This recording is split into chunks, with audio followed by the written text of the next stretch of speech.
For my short session for this area of LightBytes, I'm going to look specifically at LED tubes.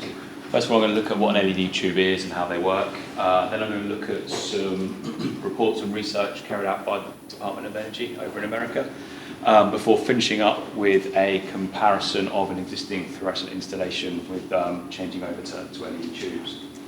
So to start with, what is an LED tube? Well, an LED tube is the envelope of a T5, T8 fluorescent lamp, but rather than using the traditional method with phosphors, etc., to create light, we use a set of LEDs to give our visible light. And depending on the type of LED tube you're buying, some of them will have their own integral driver, some of them will potentially run off the existing ballast in your fitting, some may even run directly off the mains. To install them, you may be required to rewire the internals of your fitting, or perhaps just change over the starter to a blank. They also vary in terms of their appearance as well. So we get some with opalized covers, we get some with clear covers, some with multiple sets of LEDs, some with single sets of LEDs, or this sort of odd looking one here which uses two sets of LEDs behind what I think is an opal diffuser, and then a couple of small reflectors to distribute its light. Quite a different way of doing things. But it doesn't matter what your LED tube looks like or the construction of it in terms of drivers. If you're using an LED tube designed to be a retrofit for a fluorescent lamp, then it must comply with BSEN 62776. And this standard governs things such as compliant, lamp weight, markings on your lamp, and lamp size as well. And it actually makes reference to the standard for fluorescent lamps for dimensional tolerances at 25 degrees C. And it makes sense that if you're replacing an old lamp with a new lamp must be able to fit in the space of the old lamp. Now, for those of you that are interested, here are the dimensional tolerances for a fluorescent 28 watt lamp, showing cap to cap, pin to pin dimensions, and then maximum diameter as well.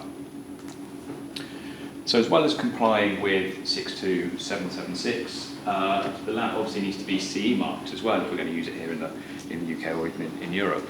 Lamps will also contain markings to show whether they're dimmable or not, whether they can be used with emergency lighting or not. But perhaps we need to think about more than just the lamp itself. What you'll probably find is your luminaire of your fluorescent lamps would have been tested by the manufacturer and would have been CE marked for the use with fluorescent lamps. But if you change over to these LED tubes, you may then become responsible for making sure that your luminaire as a whole still complies with the relevant product standards and EU directives. We need to think about outputs as well. Ideally, our LED tube should have the same or similar output as the fluorescent tubes we're looking to replace. So if we take our 28 watt T5, typically around 2,600 odd lumens at 28 watts, I looked through the market to try and find some alternatives to a 28 watt lamp. I found 6 sort of suitable alternatives, or 6 lamps that claim to be alternative to 28 watt T5 fluorescents. Some from manufacturers you would have heard of, some from reputable manufacturers, and some from manufacturers you've probably never heard of. We can see actually just across these 6 lamps that I found, there's quite a range in terms of outputs and power consumptions. Typically it was about 16 to 18 watts, which represents about 40% saving over the fluorescent alternative. With the exception of perhaps lamp A and lamp B, none of them really came close to matching the output of the fluorescent lamp. And then we've already spoken this morning about optics and distribution from luminaires. We need to think about this when we're changing over to LED tubes as well. We take our fluorescent, stick it in a luminaire. The fluorescent distributes its light at 360 degrees around its axis, so it's going to be interacting with the internals of the fitting, the reflector. Whereas you were to put in an LED tube, it's got a much more direct distribution of light.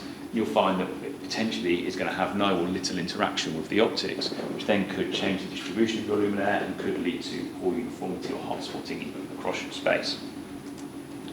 And that leads me kind of onto the reports created by the Department of Energy over in America. So since 2014, they've been collecting various LED products ranging from luminaires all the way through to LED tubes. And they've carried out some research and created these 4 reports specifically on LED tubes. Now, the first report, Report 21, looks at just the bare performance of the lamps in comparison to fluorescents. Report 21.1 takes 31 LED tubes and compares it to the performance of fluorescents within a recessed prismatic fitting. Report 21.2 even takes 3 different lamps and compares them to the performance of fluorescents within 5 different recessed fittings. And then finally, report 21.3 looked at the cost effectiveness of the LED tubes. And it's particularly report 21.1 and 21.2 that I just want to take a closer look at.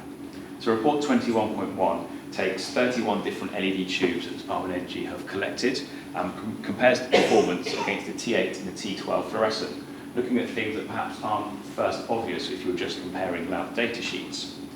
And I haven't shown all the results in my table, otherwise no one will be able to read it. So I've just taken some of the best and worst performing lamps, and at the bottom there in yellow is just the mean average of all of the lamps through the research and the information.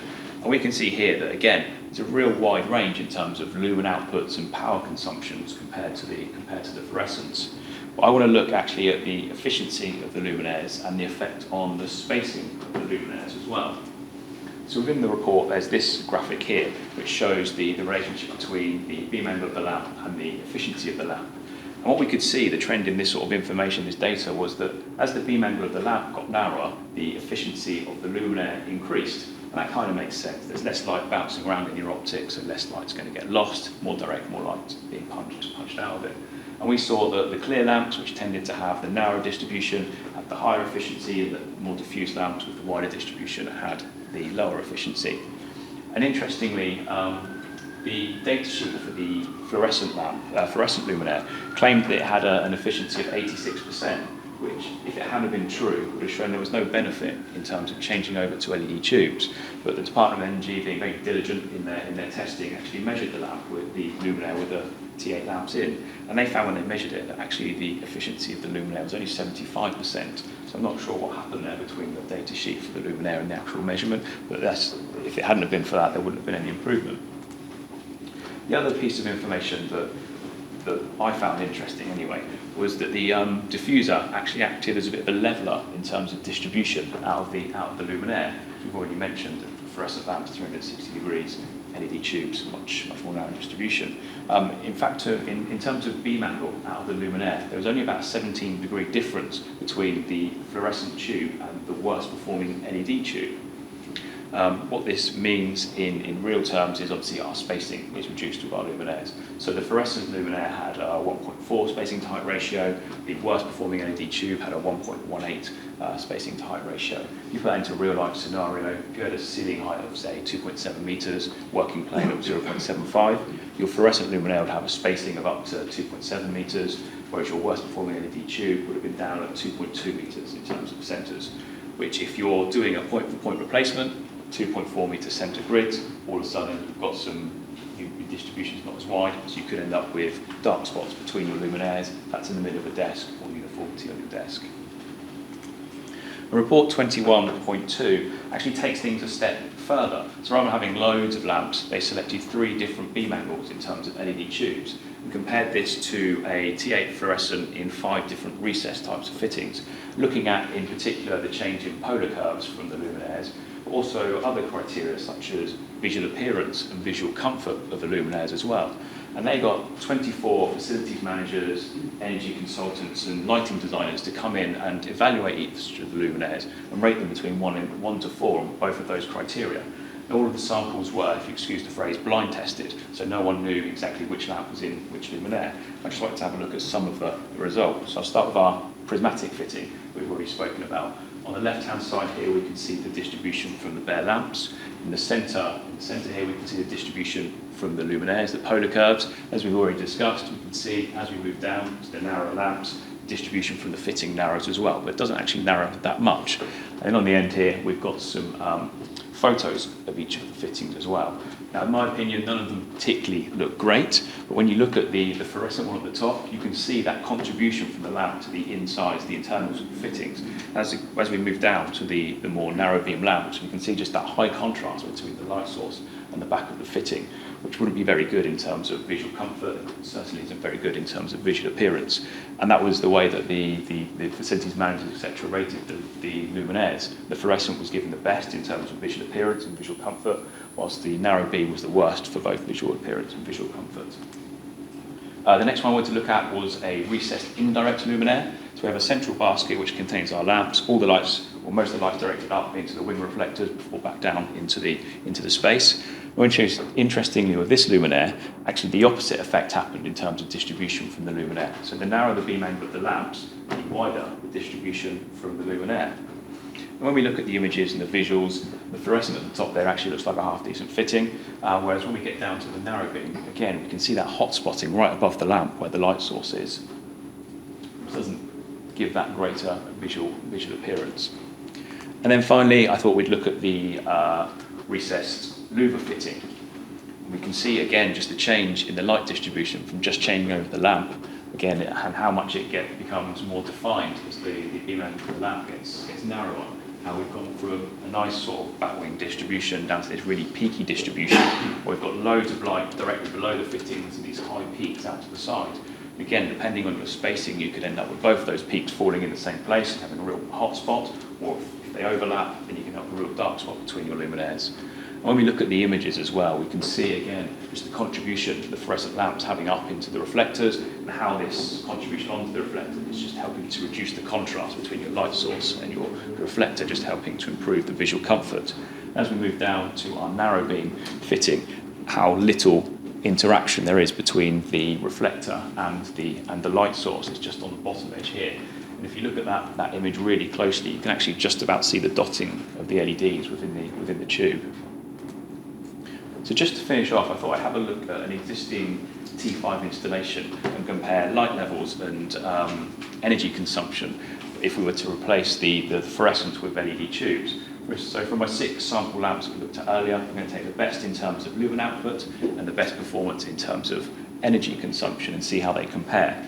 But just before we look at the results, I just wanted to draw your attention to the useful lifetime of each of the products. So both of the LED tubes claim to have a lifetime of L70 to 50,000 hours, which was quite common across all of the lamps. And obviously the fluorescent doesn't last as long, it only lasts about 20-25 hours.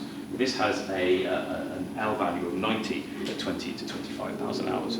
So if we were to do our maintenance factor calculations to end of life, all of a sudden our LED tubes are a big disadvantage compared to our fluorescents because of that lower L value, which means that you would either need to use a higher output tube, so then your energy saving is not going to be as much, or you'd have to put more luminaires in, which if you're looking to do a point-for-point replacement, you're not going to be able to do.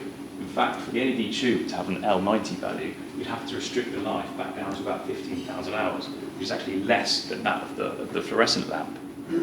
So what I've done for these calculations is I've restricted the useful life for both lamps to 20,000 hours, which gives us an L90 value for the fluorescent, about an L86, I think it was, for the LED tubes. So here was our initial installation. It's a target of 500 lux. We're achieving 574, so a tad overlit, hopefully you can forgive me that. And if we look at the energy consumption as well, we're looking at about 13.4 watts per metre squared.